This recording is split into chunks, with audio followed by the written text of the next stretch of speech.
Hey there, guys. Welcome back. My name is Sarah Nicole Nadler, and in this episode, we're going to be doing a digital footprint analysis for Tina Deeds and her company, Root Cause Nutrition. So I got my handy dandy analysis checklist, and we're going to just dive right in. So Tina, the first thing I look for when I'm doing one of these is the root address of your website, otherwise known as its URL.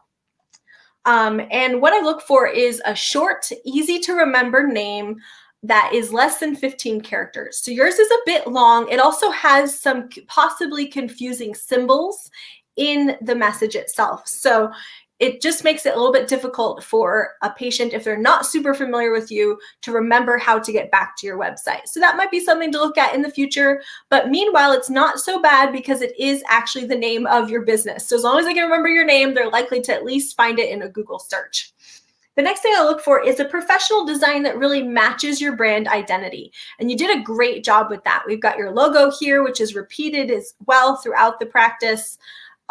The font is very consistent. It's a nice design, very clean, lots of white space throughout this website. One thing that you guys should know is white space on a website allows your eyes to relax a little bit. So you probably heard this principle that a goldfish has an attention span of 9 seconds. People on the internet have an attention span of about 8 seconds or less. If we can't communicate our message within 8 seconds, we need to give them a breather again. And that is really what this great design that she's got is doing for her, because it's giving people lots of white space to kind of relax and then try again to pay enough attention to really get her message. The next thing that I look for is a call to action button above the fold. The fold is the point on a website where you have to scroll to see more. And when we don't have call to action above the fold, we're unlikely to get them to stick around. So that is one possible area you could really improve things on this website, Tina, and get a much better conversion rate for your website, is just putting some kind of call to action button right here at the top. This section of the website is called the hero, and putting a call to action in the hero is a great sales strategy. The next thing I look for is the clickable phone number. If you are willing to share your phone number on your website, which I think you are because you have it over here in the contact us section, it's a much better idea to put that phone number in the menu as a clickable button for anyone who's accessing your website on their phone. They want to be able to just click it and actually call you. The next thing I look for is your name and keywords on the homepage. This is for SEO purposes. SEO stands for search engine optimization, and it's how people find you on places like Google or Bing or Yahoo, depending on what search engine they're looking for. So we're going to look through here for your name and also some keywords. Restoring is a good word. Optimal health is a great keyword. Obviously using words like nutrition, etc. Finding the root cause of health issues is another keyword. So it looks like you've got some pretty decent keywords. There is a little bit of a lack of text on the homepage. I would definitely add more text, because that's going to give Google, as it's crawling through your website, more of an opportunity to actually find you organically, meaning you don't have to pay for advertising. So that's another great way that you could probably increase the number of people who are finding you and actually contacting you through this website.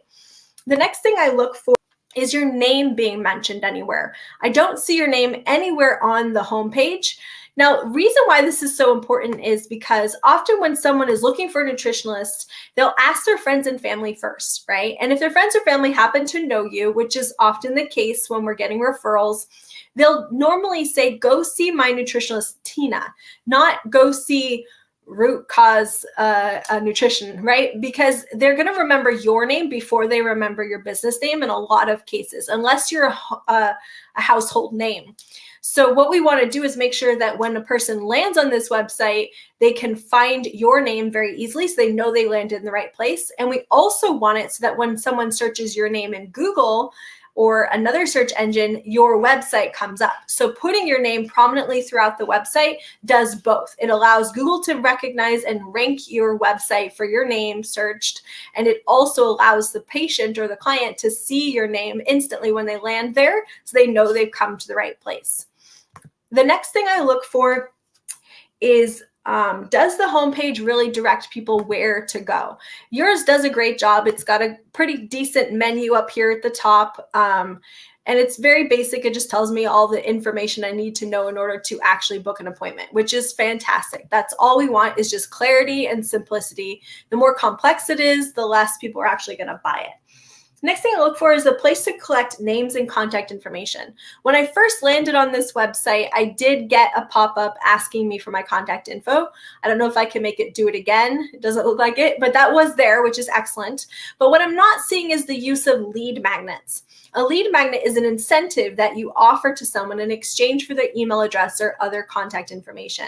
Oftentimes when a person is searching for solutions online, they're not quite ready to book an appointment yet, and they want to just get more information. We want to make that obvious that we are going to send them more information if they give you their email or phone. This is a great way to do email list building as well. And as you probably remember, Tina, in our workshop we did the other day, the bigger the email list, the better, because that's going to give you the opportunity to do email marketing and email automation, which will just help you make more income in the future. So that is another thing I would really add to this website.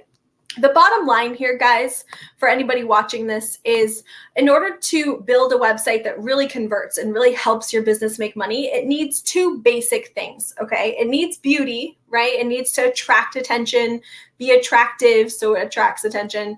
It needs to create emotional impact in order to cause action, right? Because logic makes people think, emotion makes people act. So we don't want people just thinking about your services. We want them actually buying them. So there has to be a beauty, or not beauty, but aesthetics content to the website itself. But it also needs a sales strategy. And what I'm seeing, Tina, here is that your website is beautiful, but it lacks a lot of sales strategy.